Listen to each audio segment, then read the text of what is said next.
Buffalo. It's no wonder Albertans don't trust his government. The Minister of Transportation has a different story every time he is asked to explain for the extra costs for Edmonton's Anthony Henday Ring Road. First, the minister said an extra $100 million was needed because, quote, it was only after the final approval was received that the total cost of it was clear. When asked the same question in estimates, the minister said the additional money was needed because of the vagaries of the weather. To the Premier, which is it? Poor planning, bad weather, or something else entirely?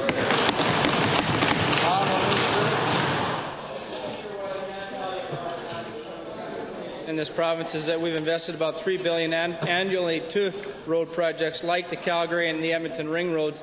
As a matter of fact, Mr. Speaker, those are great examples of P3 projects, which I know the opposition supports, and one could argue is taking on debt. And was started, those P3 projects, or that P3 philosophy, was started by one of our premiers, Ralph Klein, who I know they also support.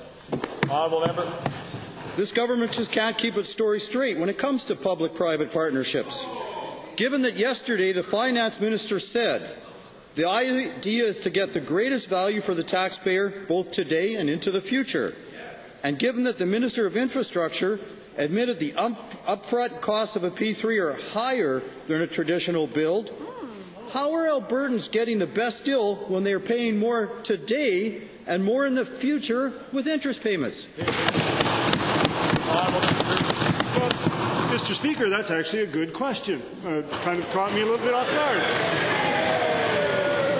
Mr. Speaker, and I would commend the honourable member to take a look at how we deal with net present values, how we figure out what the value today is of something that is stretched out over a 30-year period of time, what the value of transferring the risk of construction from the taxpayer to the proponents of the actual facility are, and the agreements that we have in there to maintain that facility for the next 30 years, Mr. Speaker, we are putting the risk on the proponents, not the taxpayer. We're getting great value for taxpayers, Mr. Speaker.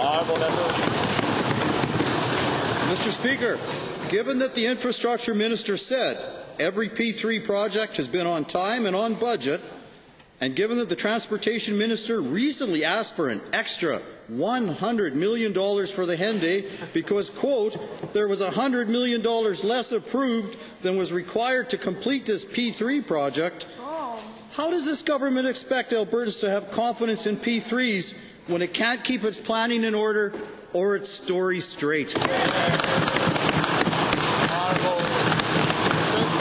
Mr. Speaker, many of the P3 programs that we do, under the contract, there are codicils for whether or not the weather is working for or against, whether or not there's engineering issues that they may hit. I'm not familiar with the exact circumstances under the $100 million that the honourable member is talking about. I'm sure the Minister of Transportation would be able to provide him with that, and probably did in estimates. We had some, as I'll talk a little bit later, some 70 hours worth of estimates where the honourable member had his opportunity.